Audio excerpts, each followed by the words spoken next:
And today I'm here with. Sadie Hase of SmileHome Inc.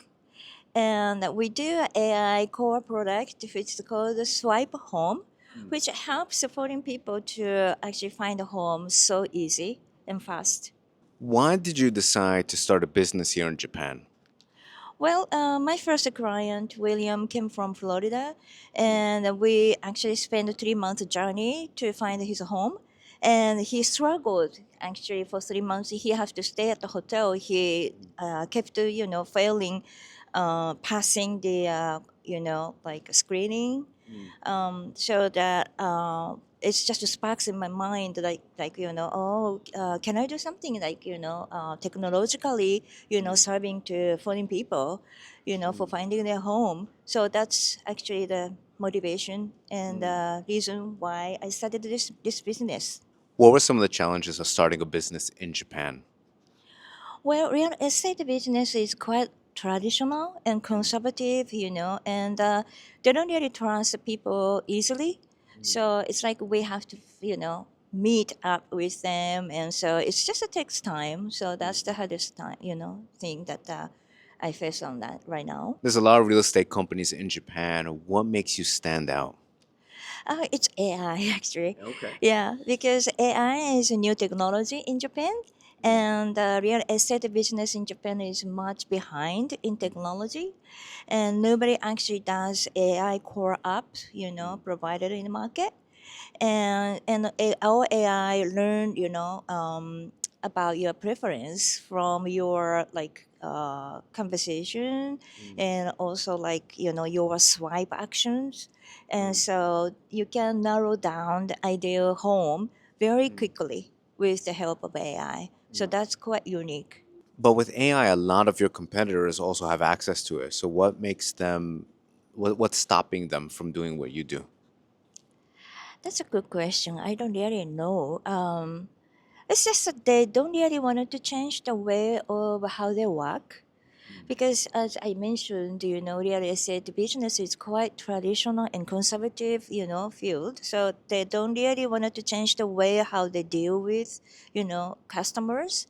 So they don't really come to the idea of using the AI, I don't think. So how do you use AI in your business? Basically, we provide a chat based on OpenAI. So we use the technology of Gemini and the Vertex AI and also like ChatGPT. So basically, like when actually you visit, like shops, the real estate agencies on the streets, what they do is like a salesperson is going to take a recommendation from the market, but that's through his eye, his or her eyes, so only one person, like there are like thousand, like maybe like 10,000 or 100,000 of apartments available, but there is limitants for the person who can get the recommendation. He's gonna narrow down into three recommendation, for instance. So he picks up probably only like 10 or 20 apartments, based on his or her, knowledge. But AI actually access to all those like 1,000 or 10,000, the apartments, and based on your requirement, AI pick up the one which fit most, most to your requirement. So that's the big difference. So then you're able to be faster than your competition. Yeah, of course. Yeah, that's right. Yeah, and it also helps agencies basically, because agencies 75% shortage in personnel at the moment, so they have no time actually dealing with foreign people who has communication gaps, so they don't speak Japanese, and it's so difficult for them to deal with. But AI, with the help of AI, they don't really have to worry about anything because it's an open AI. It doesn't have a barrier of a language. So by the time the people comes to their shop, we're gonna send them to basically, because we are not a real estate agency. So basically we have to refer all those customers to real estate agencies. And but half of the job already done by AI. So they know what to view and isn't just prepare for the kids to the Mm, apartments and wait for them to come and mm, just take them to the apartments. So that's all what I they have see. to do. So it's just cut down their working hours Mm. dramatically, probably in half. What are the challenges of starting a business in Japan as a female founder? Fundraising first, because a lot of capitalists are men, and once they invest, it will probably the relationship goes probably another 10 years or so. So the main capitalist will choose someone younger men, than capitalists. So female has a disadvantage of being chosen, basically. So that's the hardest part, I think. Mm, Yeah, financially, it's very hard for women. Were you able to get fundraising? Not yet, but I got financial support from the bank. Mm, I loan from the bank, so that's no problem. Because they correlate, men and women, mm. but with the VC, it's just kind of difficult. Many people have said that it's very difficult to get funding in Japan. Do you think it's difficult just because it's in the Japan context, or do you think it's specifically difficult for women? I think it's very difficult for women. Only 2% of women, entrepreneurs, are succeeded to get fundraising. And while guys, male entrepreneurs, succeeded to get fundraising, 38%. Mm, So that's a big difference, and there's no actually logical. The logic. I mean, with that result. So I mm. think that's a discrimination against women. How were you able to go through those challenges and to make your business successful? I think being confident Mm, and just prove to them that we can do, and keep saying it. It's just, if you give up, that's the fail. Until you give up, it's not fail. mm, Even though it's not really satisfactory, but still, if you never give up, you can just keep going on, mm, and that's not called a failure. So even though you are not getting found enough, you if just keep saying it. You are confident enough to make money, and then make it business really big, mm. grow. How can people get the confidence in order to lead and build a successful business? That's a good question, but I don't know. Believe in yourself. That's the thing. Sense, of business. Like never betray you. Like Mm, if you feel that you can be succeeded, you will make it. mm. Yeah. How do you get that belief? Because it's important what you're saying, but some people, when they start their business, they don't have a lot of belief. They have a lot of doubt. If you have a doubt, probably you better quit it. I guess. Yeah. If you are not confident enough, nobody believe you, and so that means like no one wants to buy from you, and no one try to invest you. you know Mm. it's only you know that you would be successful, and I know that I would be successful. How can people choose a business model that will give them the confidence to build a successful business? Well, there must be reason why you started a business. Someone comes and then talk about questions, problem, and you see the issues that have to be solved.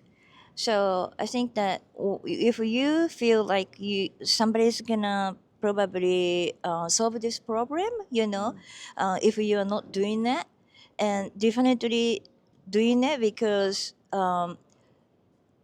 I don't know how to say it correctly, but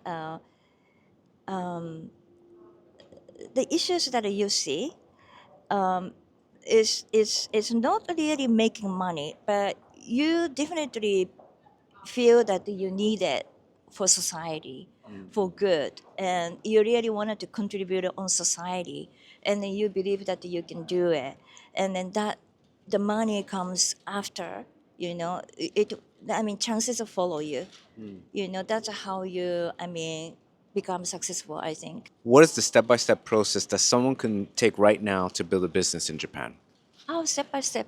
Okay, so Is it for foreigner or for Japanese? For both. For both? Okay, if you're a foreigner, actually you need to have address. So the local address, it's just like housing, you have to settle down somewhere without, having fixed address, you can't do anything. It would have, the problem of registering your company and everything. And after you established your life in Japan, then you have to find office. And you need to have office address. It's not really share, office or anything. It has to be private office. So that's the first step you have to do. And after settle down, then if you have address, you're gonna go to the government to register your company, and then all this you can do it in a website.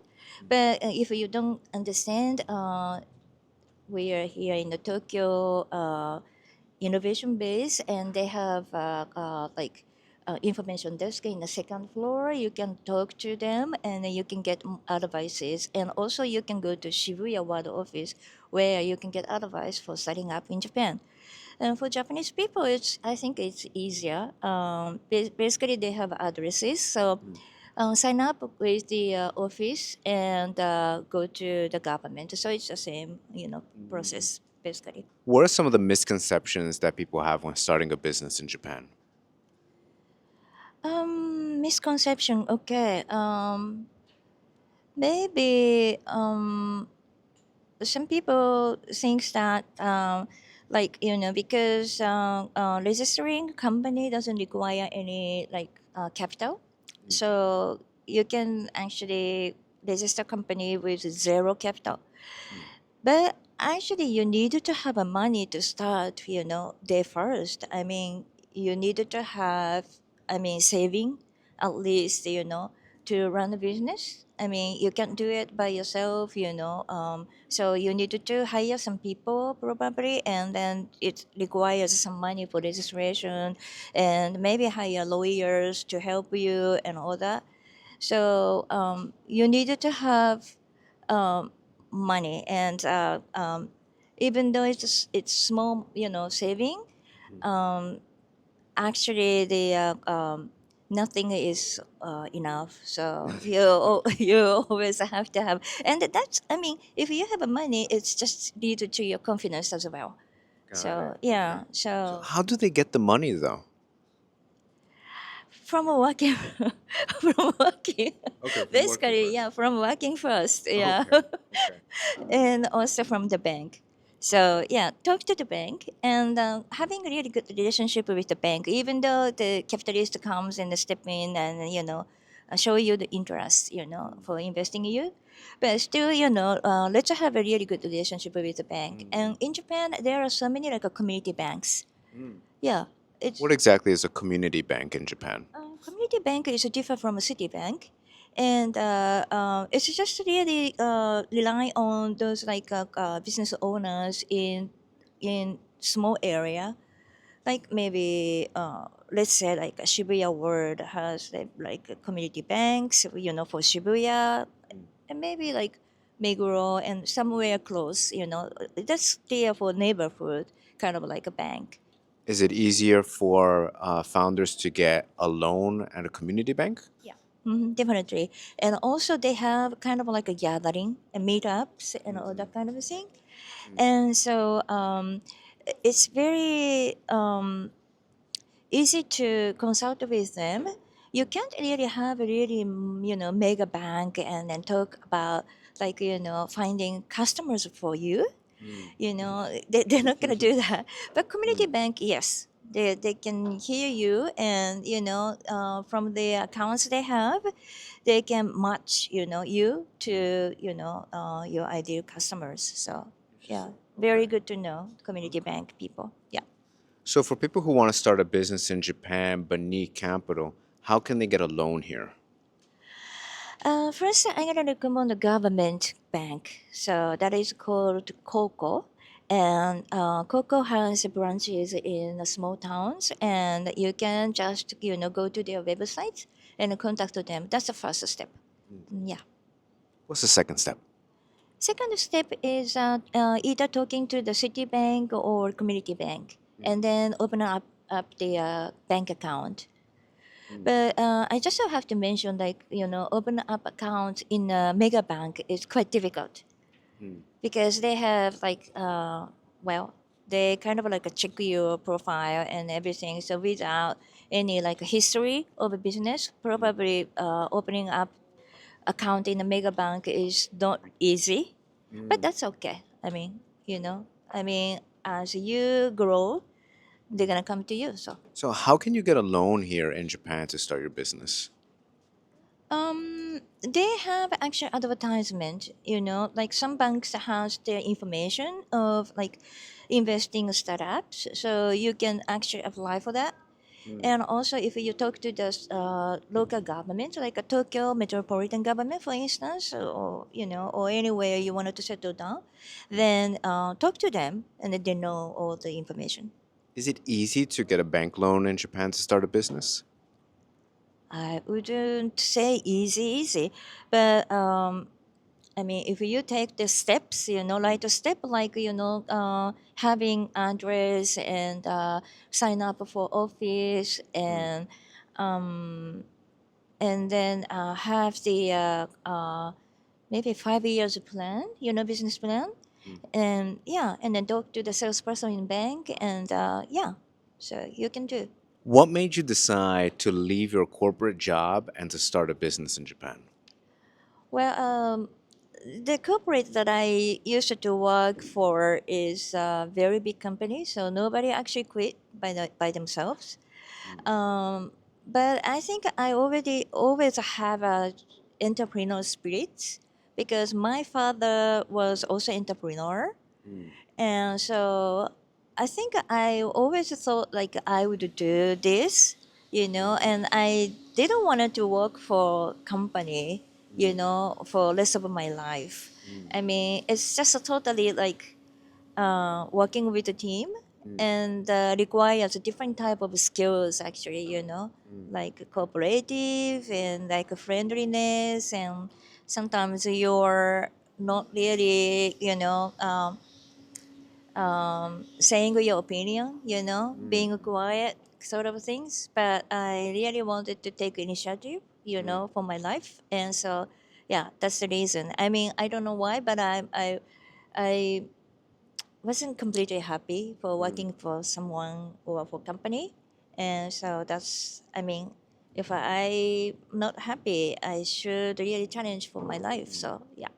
It seems that you had a lot of experience because of the entrepreneurship background, right? And that kind of helped you. Yeah. There's a lot of people here who want to start a business, but they don't have family or friends who started a business. So it's going to be their first time doing it.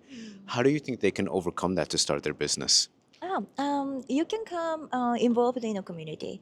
So as I said, like there is so many communities for entrepreneurs. Not right now, like Japanese government is kind of like encouraging more people to start up business.